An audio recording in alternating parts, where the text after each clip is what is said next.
Hello everyone! Good day! So today, pag-uusapan na naman natin or itutuloy na naman natin ang discussion natin sa subject nating lie detection techniques. And the topic for today are the following. So we're going to be talking about the historical development of polygraph machine. Ah, paano nga ba or ano nga ba yung history ng pagkakadevelop natin ng instrument na ito. So it's important for us to understand and to have an idea on how this machine came about and who are the personalities involved into the development of this machine.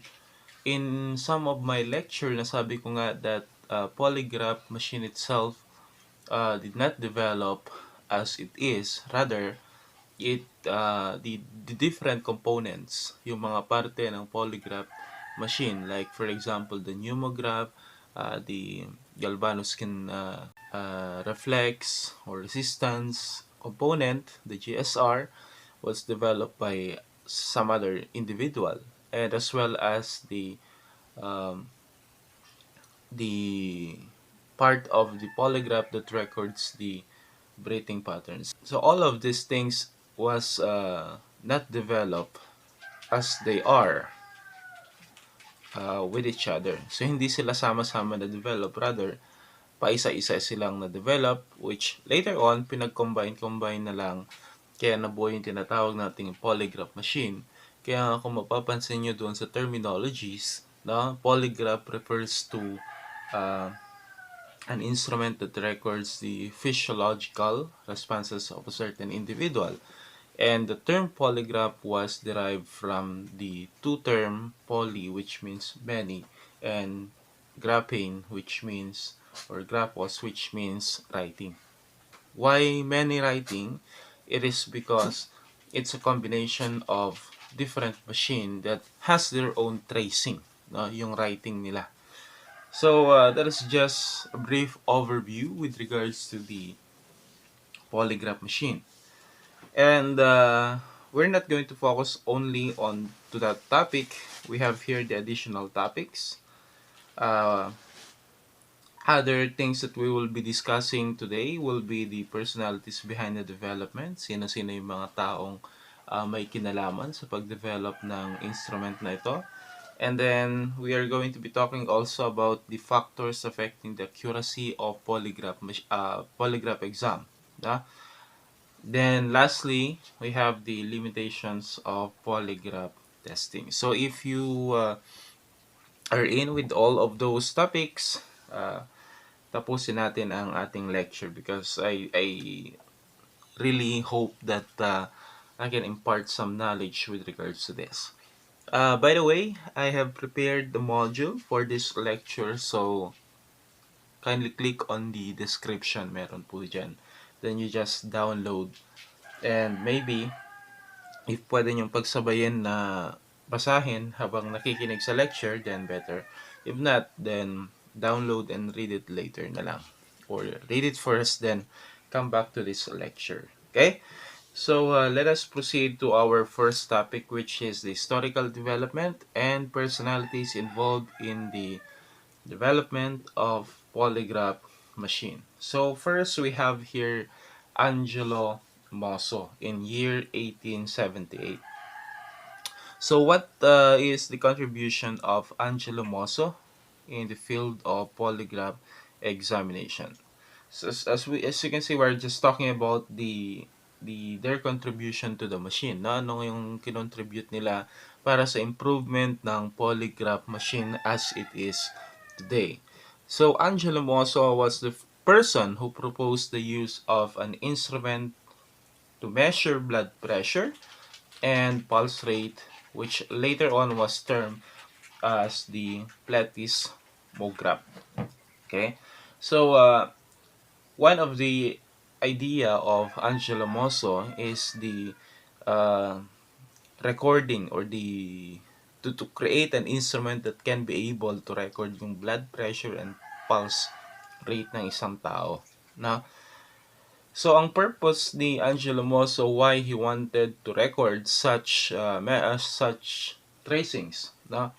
Yung mga blood pressure and pulse rate is that he wanted to study the relation of fear to the changes, to physiological changes. Ano nga ba yung relasyon ng pagkakaramdam ng isang tao ng takot, specifically of being detected sa changes na pwedeng mangyari sa blood pressure ng isang tao or di kaya naman sa kanyang pulse rate. So, when we talk about yan, Angelo Mosso, we must remember his contribution, which is the platysphemograph, no? And then the purpose why he wanted to record the tracing of the blood pressure and pulse rate, which is to understand better the concept of the emotion of fear, no? And other types of emotion.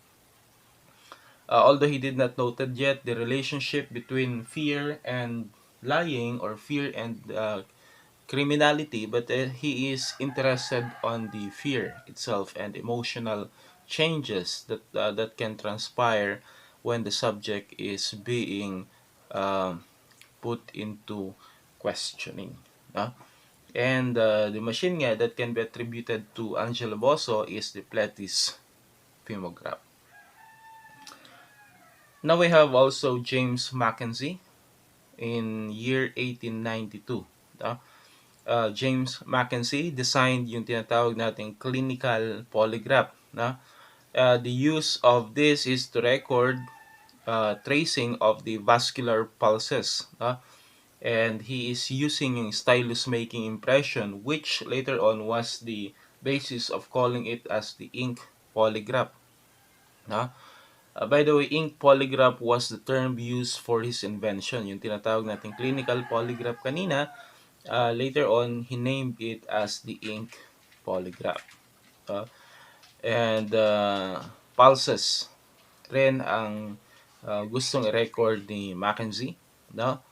And further contribution was made kasi nagkaroon pa siya ng improvement or in-improve pa niya yung ink polygraph na tinatawag later on. So still, we have the ink polygraph as one of the contribution of James Mackenzie. We have also Cesare Lombroso. No? Cesare Lombroso, as we all know in the field of criminology, is an Italian criminologist and known as the father of criminology.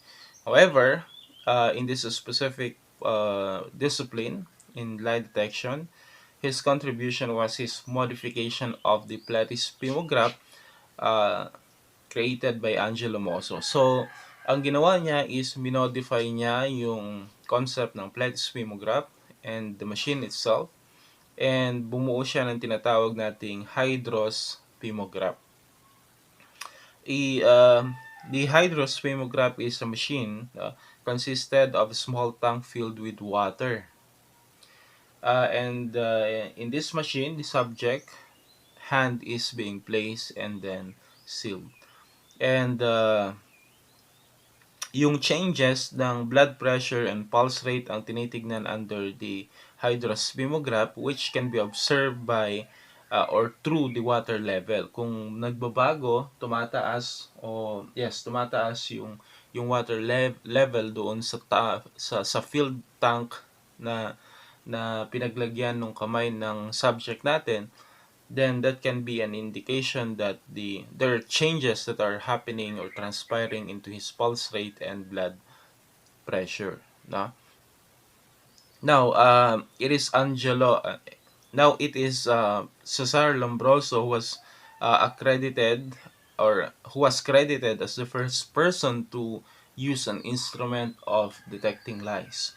So as you can see, both Angelo Mosso and James Mackenzie invented a part of the polygraph, or their own version of the polygraph machine, but they had not mentioned the use of this machine to detect lying. No? Mostly kasi even Angelo Mosso and James Mackenzie and some other inventors, no, that we had not mentioned yet had created their own version of a polygraph machine, but their purpose is for clinical diagnosis only. Given the background of Cesare Lombroso siguro, that is why he used his invention as an instrument of that can be able to detect lie. So at least in the era of Lombroso and in his contribution to the field of lie detection, he already opened the possibilities of an instrument to be invented to be used as a lie detector. So it is Cesar Lombroso, no? Yung nagpasimuno na naman ng paggamit ng instrument para mag-record or para maintindihan or ma-detect natin yung pagsisinungaling. And that is through his contribution known as the hydrospimograph. Then we have also Vittoro Benussi, no? In year 1914. Yung concept ng pneumograph, no? Which records the subject's breathing pattern was originated, nor he used, no? He used the concept of pneumograph to records the breathing pattern of the subject. Then he conducted experiments on respiratory symptoms of lying, no? So, since nasimulan na ni Cesar Lombroso yung paggamit ng instrument para ma-detect para ma-detect yung liar, no? Vittorio Benussi also made his contribution regarding to that, and that is the use of pneumograph, no? In order to uh, record the breathing pattern of the subject, because he believes that lying can cause emotional disturbance, no, to the subject, which will then be apparent due to the respiratory changes that can be observed through the machine when he is being subjected to examination. So naniniwala si Benussi that there will be patterns that will be visible if a certain person is undergoing yung tinatawag nating emotional disturbances, such as kapag ikaw ay tinanong ng mga stimulus question, known today as the relevant question, di ba? Kapag ikaw ay tinanong ng mga direct questions that has something to do with the crime, that has something to do with an accusation towards you, eh magkakaroon daw ng emotional disturbance, no? And that emotional disturbance will have an effect into the breathing pattern of the subject, which will then be apparent kasi nga nare-record siya through the pneumograph, no? Na pinauna ni Vittorio Benussi. Okay? So, that is his contribution with regards to the polygraph machine. Now, let us proceed to John A. Larson, no, in year 1921. So, John Larson developed the first instrument that can record simultaneously the pulse rate, respiration, and blood pressure all at the same time, no? And he named this machine as the polygraph. So dito na makikita natin yung birth of the polygraph machine. And it is John Larson who first invented an instrument that incorporated na yung instrument that uses or that records the breathing pattern. He incorporated the uh, instrument or machine that records the pulse rate, no? And the um, blood pressure. And all of these are being recorded at the same time, continuously. So isa pa yun sa magandang uh, features ng polygraph na inimbento ni John Larson. Okay? So, after that, here comes Leonard Keeler. Now, Leonard Keeler was known as the father of polygraph the father of polygraph itself. No? Um, why did that happen? Actually, we made mention that John A. Larson was the first person who developed or who created the first true polygraph machine. But why did Leonard Keeler became the father of polygraphy? Now, Leonard Keeler built the machine that uses ink pens to record the relative changes in the pulse rate, blood pressures, and respiratory patterns of the subject. No? And then yung tawag niya doon sa kanyang inimbento is the Keeler polygraph. I think what is missing uh, through the polygraph invention of John A. Larson is the fact that it cannot have yung efficient recordings, no? Although it can record the tracing, but then John A. Leonard Keeler have the better version of it, no?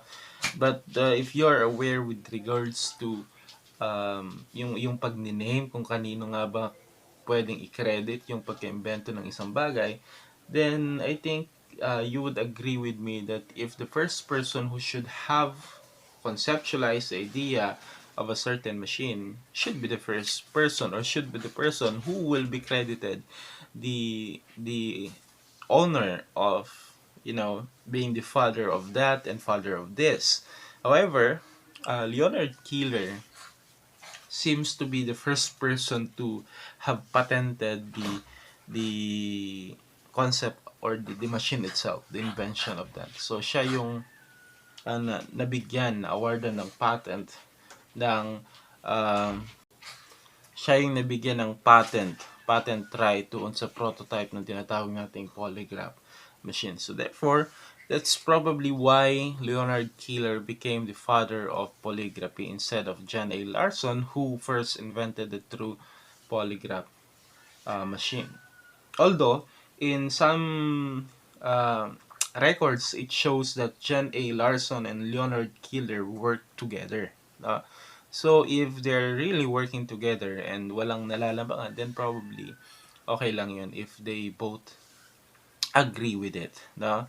But I sense some anomaly with regards to this. Between John A. Larson and Leonard Keeler. Maybe someday let's dive into the reason why. Kasi may conflict dito. So, other of the contribution of Leonard Keeler is the fact that he added yung tinatawag nating chemograph component, no, of the polygraph machine and the GSR component.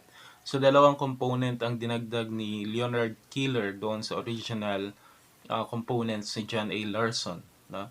Yung chemograph component is the component of the polygraph machine that records the different tracings.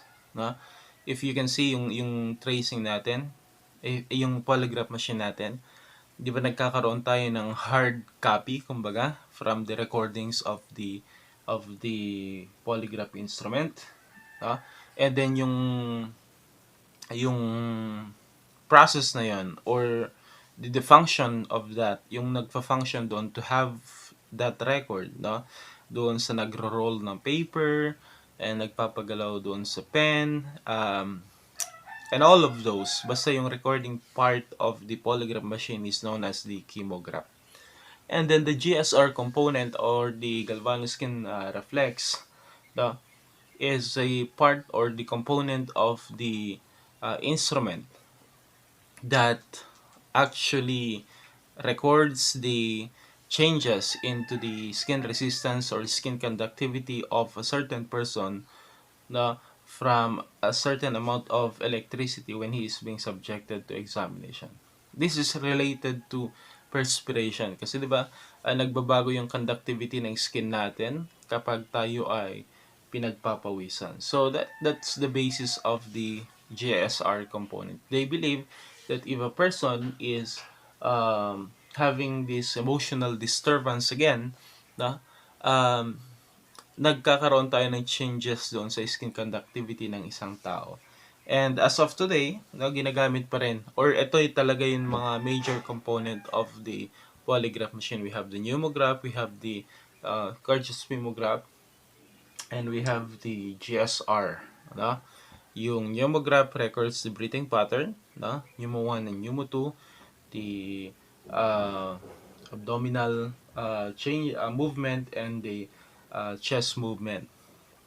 And then we have the cardiopulmonograph, which records the blood pressure, no? And we have the um, GSR that records the galvanic skin resistance of a certain person.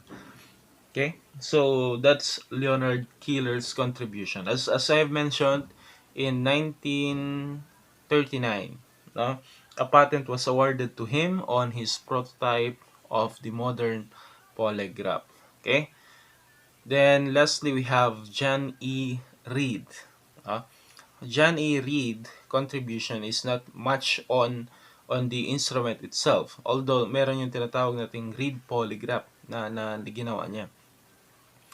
So his contribution is mostly on the methodology of conducting polygraph testing. Kung paano i-conduct yung polygraph testing. Yun yung pinaka siguro matatawag nating significant contribution that he was able to provide in the field of in the field of lie detection. So why did we included him here? Because meron yun din yung tinatawag nating Reid polygraph, his own variation of the polygraph instrument, wherein he added also some of the modern component of the polygraph machine, which is yung tinatawag nating yung nagre-record ng tinatawag nating muscular movement, no? So, in the modern polygraph o yung mga polygraph ngayon, even if that is computerized, especially kung computerized yan, meron yung component ng polygraph machine natin na nagre-records ng muscle movement, specifically on the butt, no? Doon sa puwet. Doon sa upuan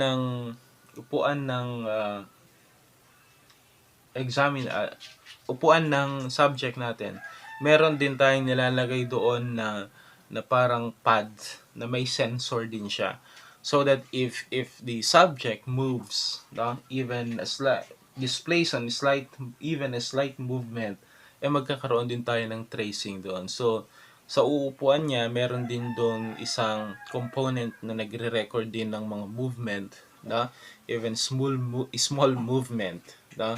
Ng subject natin when he is being subjected to examination. So that's good actually kasi mas maraming data na nako-collect, mas marami or mas wide yung basis natin in coming up with the conclusion, specifically in determining whether the person is lying or not. So, John E. Reid was the person who added the concept or who uh, added the component of the polygraph machine that records yung tinatawag nating muscular activities. Okay? So far, those are the different personalities and then also the development of the polygraph machine. I did not include some of the minor contributions of different personalities. So siguro para sa ano na lang yun, further readings. Kasi gusto lang natin ipakita yung paano unti-unting na-develop yung concept ng polygraph machine and who are the persons behind it. Kasi marami pa talaga yan. If we're going to discuss all of them, probably nasa 20 individuals yan ang mga meron din contribution pa unti-unti doon sa tinatawag natin polygraph machine. Okay? So, for that, I'll leave it for your further reading. Now, let's jump into the next topic. We have here the factors affecting the accuracy of polygraph testing. No? Ano nga ba yung mga factors na pwedeng maka-apekto doon sa accuracy ng polygraph testing natin? Actually, marami yan eh. No? This is why actually the concept of polygraph examination is not yet accepted as an evidence in most of our court. Hindi pa siya talaga totally tanggap as an evidence because they believe that mahirap i-determine yung accuracy rate ng polygraph examination or polygraph testing or even the polygraph result. Sometimes they ask me how accurate is the polygraph result. So I me myself I cannot really give you an exact percentage on how accurate it is. Some says it's 95%, some says it's 97, some says it's 85. But I do believe that the accuracy, especially for polygraph examination, is not really fixed. Maybe it's higher sometimes, so maybe it is lower sometimes. Hindi porket gumamit ka ng polygraph examination, na nagsik ka ng polygraph examination, masasabi na nating 95% accurate yan. That is why I'm very hesitant actually to give an exact percentage. Why? Because sabi ko, it's case-to-case basis, no? It's not because we're using polygraph examination, then we have a fixed accuracy rate. And that is the same reason also probably that the court is looking upon, or the scientific community is looking upon with regards to the scientific validity or whether the result of polygraph examination is actually reliable, and so on. Why?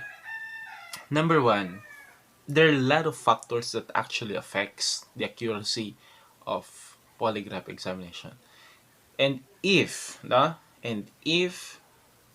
it's not standardized, then definitely wala tayong fixed accuracy. Pwede lang tayong magkaroon ng fixed accuracy of a certain individual, no? Halimbawa, si examiner A, no, ay nag-conduct na ng 10 examinations and all of those 10 examination was presented as an evidence in court, no? Then probably let's look into it. No? Let's try to verify out of those 10, na ilan doon ang tama ang kanyang conclusion. Whether he suggested that the subject is lying, or truthful, ilan kaya doon yung tumama. Doon lang tayo magkakaroon ng fixed accuracy rate. Kung ang polygraph examination was conducted by the same person over and over again, then doon tayo magkakaroon ng accuracy rate, fixed accuracy rate. Kasi pwedeng sa kanya, meron siyang 98% accuracy rate in his polygraph examination. But for other individual, sabihin na natin they have less training, they have less education with regards to the conduct of polygraph examination, then mas mababa ang kanyang accuracy rate kumpara doon sa mga well-seasoned, well-trained, and yun nga, well-experienced individual. Therefore, ang pinapoint out ko dito is that yung pag-determine kung whether polygraph examination is accurate or not is not in a general sense. Rather, it should be in an individual manner. Halimbawa sa akin, what is my percentage of accuracy when it comes to polygraph examination? Probably mababa. Kasi with regards to experience, I don't have that much. Compared to those individuals who really works in an institution that always conducts polygraph examination. Kasi lagi silang nagkakandak ng polygraph examination. Tayo, in a classroom setting, usually just conduct it for the purpose of briefing the students regarding the conduct of polygraph examination. And plus, we're not dealing with actual criminals. So, yun yung pagkakaiba. Mas mababa sa akin, mas mataas para doon sa mga taong talagang nagkakandak ng polygraph examination. And some others, mas mababa pa kasi walang machine na gagamitin. Yan yung pinapoint out natin dito. So, with regards to the factors that affects the accuracy, we have here at least 4. Now, I included at least 4 of the factors that may affect the accuracy of polygraph testing. We have here the testing environment o yung tinatawag nating polygraph examination room. We have also here the instrument, we have the subject, and we have the examiner. Now, the examination room or the testing environment is very important. Why? Because meron yung tinatawag nating standard uh,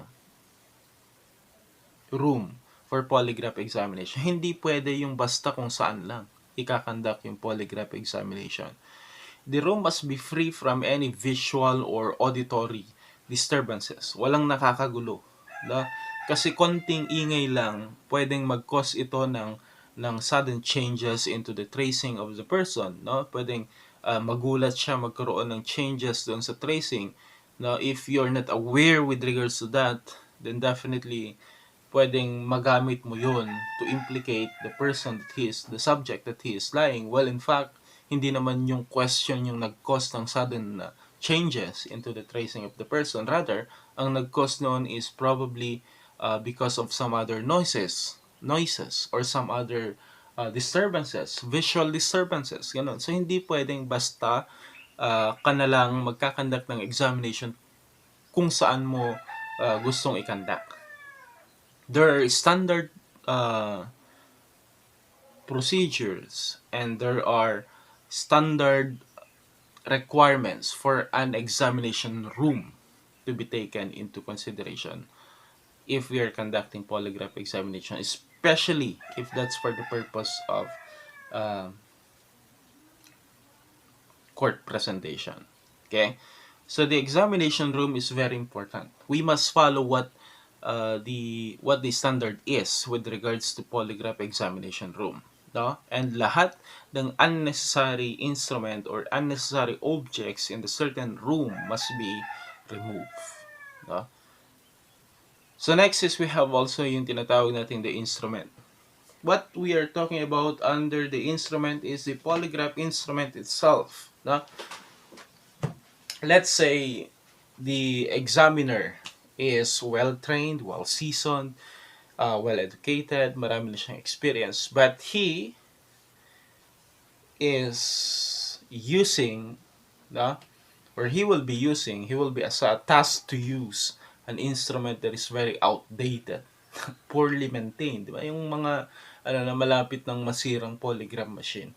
So, kung yun ang gagamitin naman niya, mababawasan yung kanyang accuracy rate. Why? Because, syempre, a good examiner also needs a good instrument. Na hindi naman pwedeng magaling siya sa pagkandak ng polygraph examination, pero ang ipapagamit mo sa kanya ay yung uh, unreliable na machine na pwedeng magkaroon ng magbaliktad yung tracing, or hindi naman kaya is hindi sensitive yung mga sensor na kahit nagsasalita na si subject, wala pa rin pagbabago doon sa tracing. So yun yung mga iniiwasan din doon.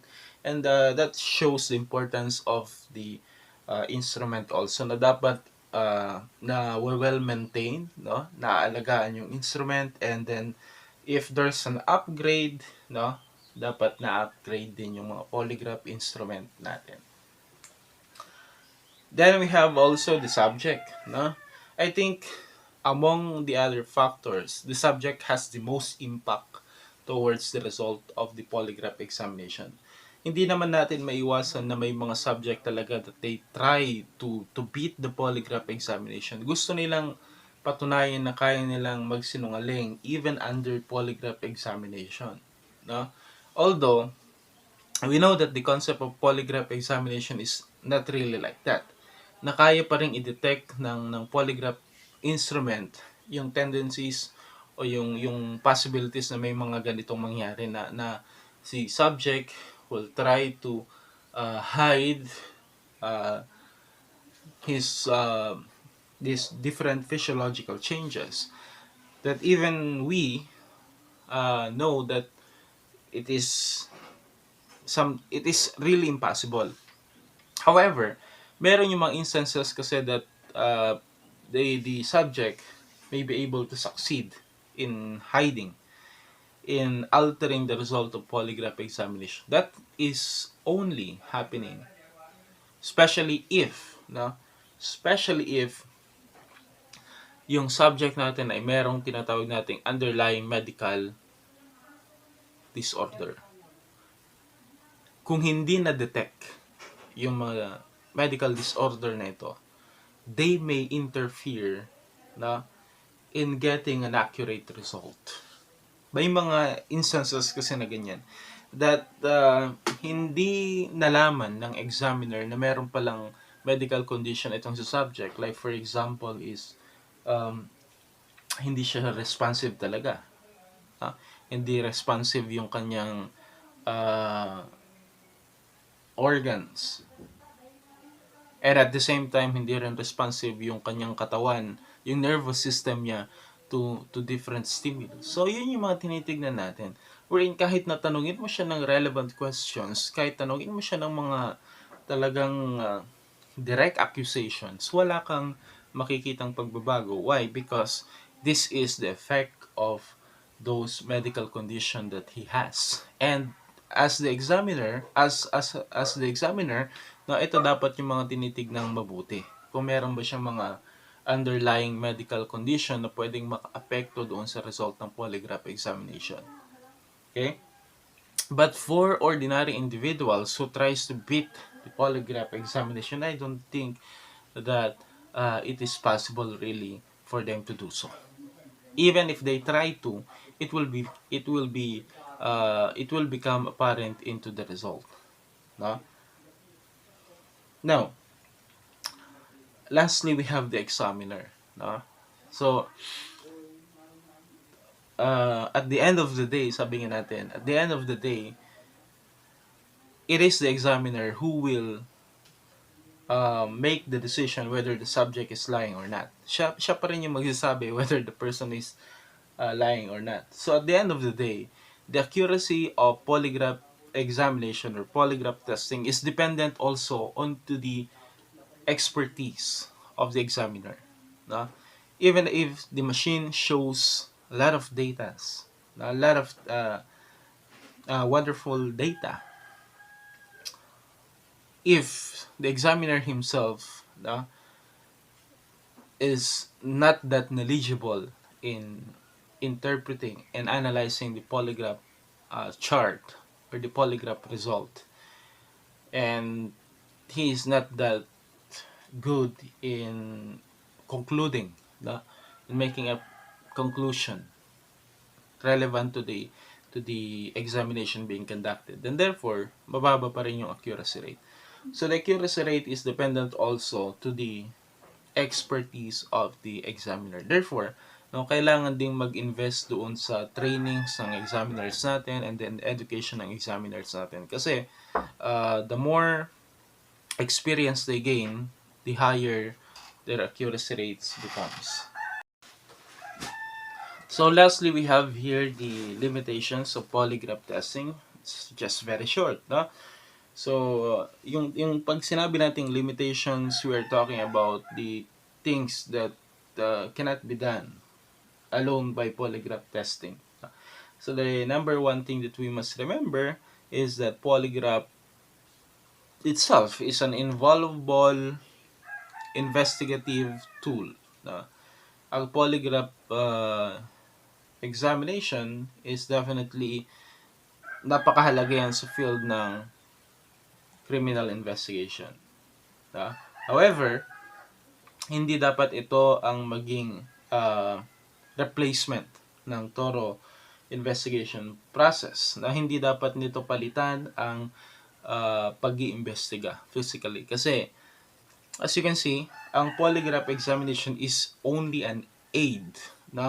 It is only an aid for criminal investigation. It is not a replacement. Okay? Pinapadali lang niya yung trabaho ng criminal investigator, pero hindi dapat mag-rely lamang ang investigator sa result ng polygraph examination. Because number one, as you can see, bago mag-conduct ng polygraph examination, dapat meron ng investigation na nakonduct because the informations to be needed by the examiner will be coming from the criminal investigator.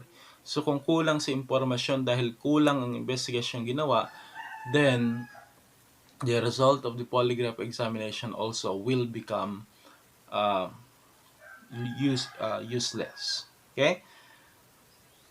Second limitation is that polygraph machine is not a lie detector. It cannot detect lie. It only records yung tinatawag natin physiological responses. It's up to the examiner to determine whether the person is lying. Ang ginagawa niya lang, nire-record yung mga physiological changes that transpire into the body of the subject when he is being subjected to polygraph examination. It does not automatically detect lying. Okay? Then we have also its accuracy or dependence to many factors, and those many factors are the things that we discuss above. Okay? So those are the limitation of polygraph testing. So if you have question with regards to the things that we discuss, don't hesitate to ask them, and we will try to answer them. And if you have additional information or inputs to this lecture, feel free to reach me out, and we'll make sure that it will be included into our next lecture. I do hope that you learned something from this lecture. That's it for today. See you guys on the next lecture. Have a good day.